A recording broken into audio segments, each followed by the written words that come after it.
Lloyd Consulting stickers, t-shirts and mugs are available by clicking the link to the Google form in the video description below.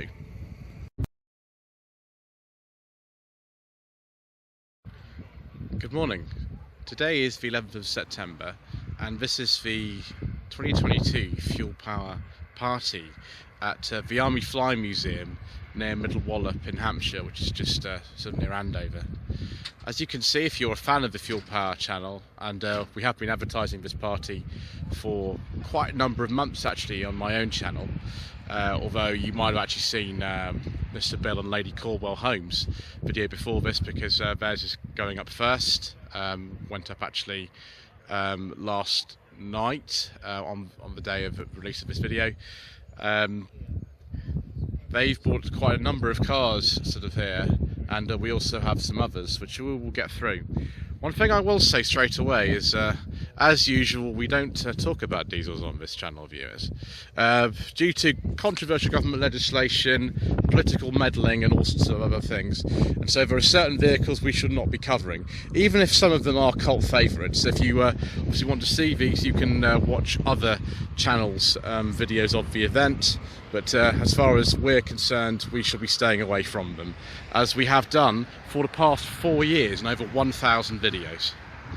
So first of all, this will be an awful lot of cars that we've already had on the channel. Is a 2009 Fiat 500 1.2 Lounge, which belongs to Lady Caldwell Holmes. I drove this actually a year ago, almost exactly a year ago, at the event we had at Job's Garage. It's had one of two modifications since then. For example, these mud flaps have gone on, which looks quite good. It also has things like a sort of orange dash, to sort of set it apart from what had been standard. Mr. Bill's Panda is here as well. We actually filmed this on the channel in November 2020. It's one of the first episodes ever of sensible second-hand reviews, and it is quite enjoyable. The suspension's pretty firm in this, but Fiat Panda 100 horsepower is a pretty decent car. They didn't make them for very long. I think it's only 4 years. This one's a 2008, so it has the red Fiat badge. But again, we're just going to be sort of mounting up a number of cars I've already filmed, including the Mini. The Mini didn't particularly work very well today. It actually arrived on a trailer, which is not the best, but it is actually here. The Mini Light wheels that are on this do suit it. They fit a lot of other Minis as well, and you can get Mini Lights for all sorts of other classic cars. It's a 91, this Mini City, and again, you will actually find a walk around of this car on the channel, which was done in September 2020. Here is the Caravan, and it's very good. The amount of work they've done to this, including actually treating and repainting the entire chassis, and I think welding a couple of extra bits in, is extraordinary. It's a Trident companion caravan. They were designed to be towed by cars like the Mini, and the colour scheme is an enormous improvement on what was actually there initially. Huge improvement. We've also got a Sinclair C5 that's undergoing restoration. As you can see, it's already been treated to some Fuel Power logos and things like that. So all three together like this do look like a very sort of cohesive whole. We'll go in this direction, as you can sort of see there. Oh, here's Mr. Seabrook. Hello, Ian. Hello, good morning. Morning. As you can see, all sorts of people are here today. 2009 to 10 Subaru Impreza WRX STI. I've actually driven one of these. It's not the sort of usual fare that you'd expect from my channel, but I have driven one. This one I think is Japanese import, judging by these rear lights and that number plate. The one I drove was actually on a track day in December 2019. It's actually on the channel, if you can believe that. It's one of the sort of early videos that I had, and I drove it against a Mitsubishi Lancer Evolution 10. I have to say, to be honest, apart from the 6-speed gearbox these have, the Lancer was my preference, but it's still very fast and sort of fun. There's also an awful lot of Fiat 500 based Abarth models here. We've got one here and another one here. This is quite an early one on a 2010, and there's an absolutely brand new one next to it, so we can actually see the differences straight away. This one I think is a totally standard car. This one I think has had a couple of things done on it. See straight away that's not a standard pipe that would be there. They've all still got the old 1.4 fire engine in them, which dates from the mid-1980s originally, but they've just about got it through the emissions regulations. This is a 695C Competizione. More standard looking 500. This is probably like a lounge or something, judging by the sort of glass roof and the steering wheel and things. I think they were still making the 1.2 this time. It could well be a twin air or something. Twin air is not exactly my favourite, but some people like them, I know. So this is a very late pre-facelift one, because you can see on these that actually it went to the different style of rear lamps in 2015, and that's on a 64 and it's still got the older ones. So I think that's just a 595. R50 or R53, I always get confused between the R50 and R53 model designations for these first generation BMW Minis. This is not an S, it's just a normal Cooper. 2003 to 2004 plate. Couple more Abarths here. This one is the 595, that's a 595 as well. We'll see on the back actually if they've had any extra sort of fun bits added to them. It's not really a surprise because Amber from Fuel Power is just over there, so obviously where she goes they have many of these. That's 595 Turismo, and that one's a Trofeo, so it's 2018. Again, you can see the difference between the facelift and the pre-face. Actually, this has had them added on. Those would originally have had these sort of older ones. 2020 595 Turismo. I like this colour. Ooh, it's a biscuit interior. We're still looking for beige leather viewers, and we will very much be on a quest for that, because we're very fond of that. This one belongs to Amber's mother, this particular car. I forget exactly what year it is. I think it's something like a 2018 or 2019. A 595C Competizione. It says ciao at the bottom of the diffuser. That's interesting. One of these days, viewers, I will have a go in something like that, but let's move on to Ford B-Max. This is a replacement for, I think, another Abarth, but had some problems today, but it has actually turned up, which is good. Is that Big Hero 6? Cuddling Yoda? It's an interesting thing. We'll have to skip this one day, I'm afraid, viewers, for obvious reasons. Ooh, a Honda CRZ. 2011 to 2012 plate. These are actually sort of classics now, these. 6-speed manual, one of the only manual hybrid cars that I know of. That would certainly be something I'd like to have a go in, if that's possible. Although I don't know whether that's going to be something I'll do, but we'll have to see. Mini we're going to have to skip for reasons. Ooh, a Peugeot E208. I think this might have been on the Fuel Power channel if it's not just coming up. Same chassis and everything as the Corsa E that I drove back in 2020, just before the lockdown. Literally, I drove a Corsa E. SW20 MR2 here. This is owned by a brother-in-law of Stuart, who's many Nissans and Datsuns you would have seen on the channel at the sort of end of last year, beginning of this year. What rev this is, I don't know. It's had some modification, of course, on a personal plate, but they've got a huge collection of Toyotas. Stuart has the Nissans, his sister and his brother-in-law have the Toyotas, and they've got loads of them. You actually would have seen the MR2 from 2000 that's in this colour, that actually owned by his sister. Very kindly provided it for review back in March.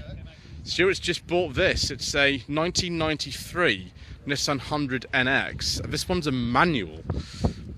This dates from sort of earlier days of these. They were launched in this country in 1991, when I think the company who was importing at the time was called ALD Automotive, and they were sort of basically just trying to almost bankrupt the the importer, which is really strange. So they charged over the odds for like all the Nissan range, and subsequently the sales weren't as good. The Nissan UK booted them out eventually, and they actually did it themselves. But this is from the ALD era, carb model, which you can tell actually by this sort of grey stripe in the middle of the bodywork. Those wheels aren't standard. It's absolutely immaculate though. I've been over this with sort of my kind of expert eye, and there's not an ounce of rust on it anywhere. If I've asked Stuart very nicely, he might let me have a go, but I'll have to ask him nicely. So here's the latest Toyota MR2, the final generation one. As I said, I have driven one of these, which belonged to Stuart's sister earlier this year. She's had it from new, the one that but this looks equally immaculate. That is totally clean. I don't know what year it's on a personal plate, but they are a lot of fun, these actually. They're a lot of fun. Amber is somewhere around. She's also bought a Honda NX. This one's an auto. It's a much later car than Stuart's one. It's actually a 95, although that plate says a 91 plate. You can see it's got things like the steering wheel's different and things like that, which is good. She's also got removed the T-bar roof. There you go. So you've got actually special plates for this car as well.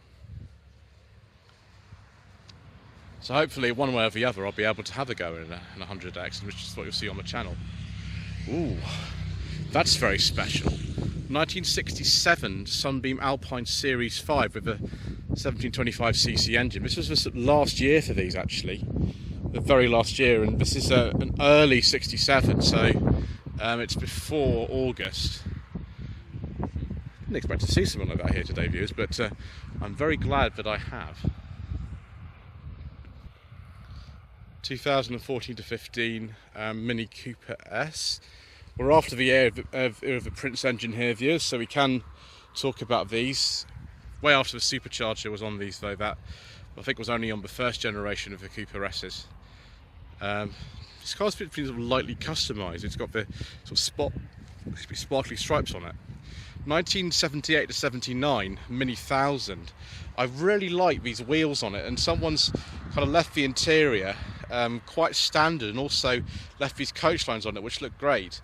And hello to Mini Matt TV on YouTube. Even got a sort of Panama hat in there, which I approve very much. Local plate to the area, CG. So probably not moved too far in its life. 1971, I think, only Mini Cooper. It's not a Mark II though. If anything, this would be a Mark III because of the doors and things. They did make the Coopers this late, but this could actually be a sort of replica one. I don't actually know. Answers in the comments section below. This, however, I don't think it's a replica of anything. It's a Mini Red Hot Special Edition.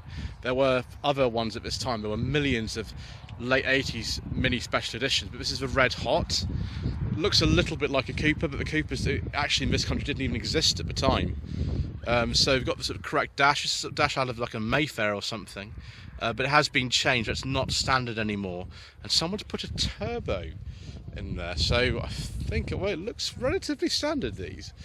Someone's actually done something to that engine, which is interesting. So what's that? 89 registration. And here is one of the Coopers from the early 90s, 92, 93. I think these are the correct wheels that you would have found. That's not so entirely standard interior. We've actually got a glove box in there. We've got different steering wheel and some extra dashboard padding and things. That's very much to my taste, viewers, because a green and beige leather interior is very much what we like to see. And here is another sort of R50 or R53 Cooper S. Those wheels are interesting. And hello to Mini Addict 84 on Instagram.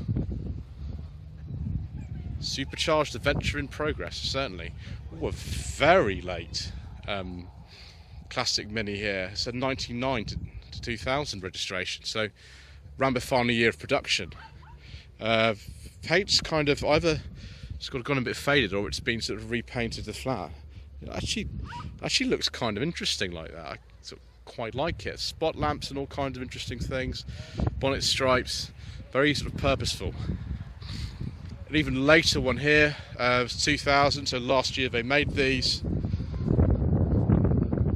It's Cooper S, SI. The SI really was maybe used a bit to the verge, doesn't it? The fact that by 1993 you had to have a catalytic converter fitted to your car. So Rover Group decided that they'd actually fit fuel injection to the A series to make it comply. Not every manufacturer did that, but most of them did. That does look really nice though in that colour scheme. This is a little bit different. This is a Mini Phoenix. I've never heard of one of these. I have seen this before, I think, somewhere, but it's a glass fibre sort of mini-based sort of kit car type thing. They were built, I think, somewhere in the West Country. Those rear lights are off something. I think they're off something like an 80s Escort van, but I don't actually know. They could be off something else. I don't actually remember. But we've had lots of sort of things that have been changed here. That steering wheel was off a car from, I think, from the 1980s or early 90s. It used to have an A series in it, but it's actually now got the engine out of a Suzuki Swift 1.3 GTI, which is just amazing. I haven't seen a Suzuki Swift GTI for some years, but there you go. Yes, so it's from Gloucestershire, and it was a kit that you could buy for £12.95 plus VAT. So mini door handles and mirrors and things, but not actually a standard Mini. It's fascinating. Yes, National Rust, says Roland Rat himself. Ooh, a little special thing here. An Austin A30 van from 1956. That's quite right, an extended fleet member. This is just immaculate. This is just really nice condition. So I think just before the A35s would have come in, I think it was 57 that they did. I might be wrong, it might even be later in 56, but wow. Yes, trafficators, standard interior, just in absolutely beautiful condition. I think this is owned by Lady Cornwall-Holmes' father, which we'll have to skip these two, I'm afraid, viewers, for reasons that we've explained at the beginning of the video. But look at this, 1990 Hugo Santana, and yes, the Hugo Santana, the one that actually has gained the channel the most subscribers, I think, ever from one video. So you can see from the back, the tailgate is off a different car. That is actually not the original plate or anything. It's sort of confusing. It's not going to MOT at the moment. It did come here on a trailer, in case, you know, some of you are just going to look it up and say, oh, it shouldn't have driven here. Well, it didn't. And there are kind of reasons for that, as you can see there. It's all coming back together. Apparently it's been turning over quite recently, and there's all the sort of wiring. I think this is the first time I've actually seen a Hugo Santana in a metal. I don't think I've ever seen one before. Obviously I've seen loads of videos on these, both on the Fuel Power and Hubnut channels, but I've never actually seen one of these in real life. So if I ask Mr. Pink very nicely, he might actually let me have a little sort of closer look at it, which I'm sure a lot of you might appreciate. But as you can see, you've got parts that still are stamped with Yugoslavia on there, like those headlamps.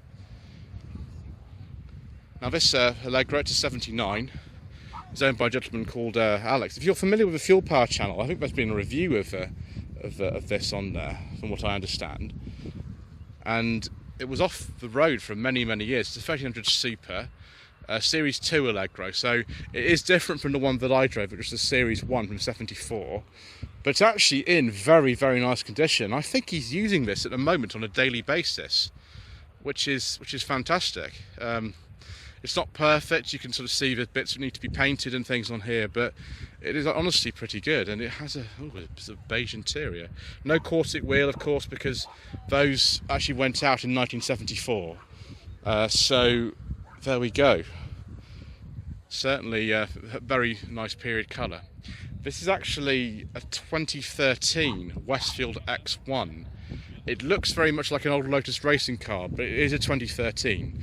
I forget now what engine's fitted to this, but it's not what it would have been. And I think this design would have dated, say, from the 50s or 60s, which is interesting. Obviously, we need hazard lights and all kinds of things. You can see it's just a lot more modern than it would have been on the original design. So yes, I've bought the Rover today. I could have bought a Santa or a Mercedes, but this is more of what people really want to see when they come to shows like this, so I did bring it. And oh yeah, my coolant level is absolutely perfect, which is good. It's not losing any coolant today, which is nice. 2014 to 15 set of Beaver. I have done one of these actually on Transport Second Hand Reviews. Sometime I don't know what engine's in that.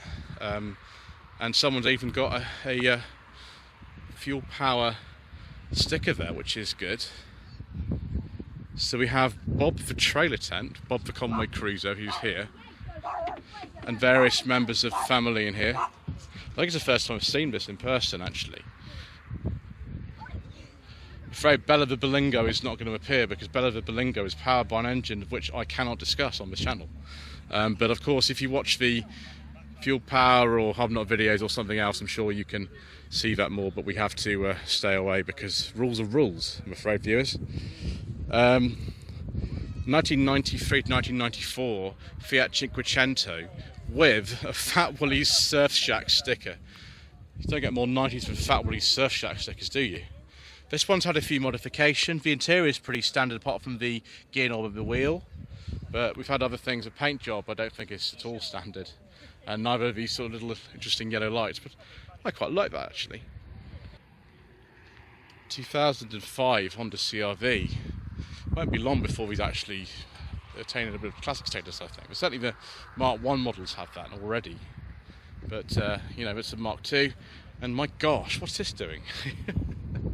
It's quite a contrast from what else is here, but, you know, why not? It's a Ferrari, of which I can't remember. It's a 458? I don't know. Not very good on this sort of thing. But there we go.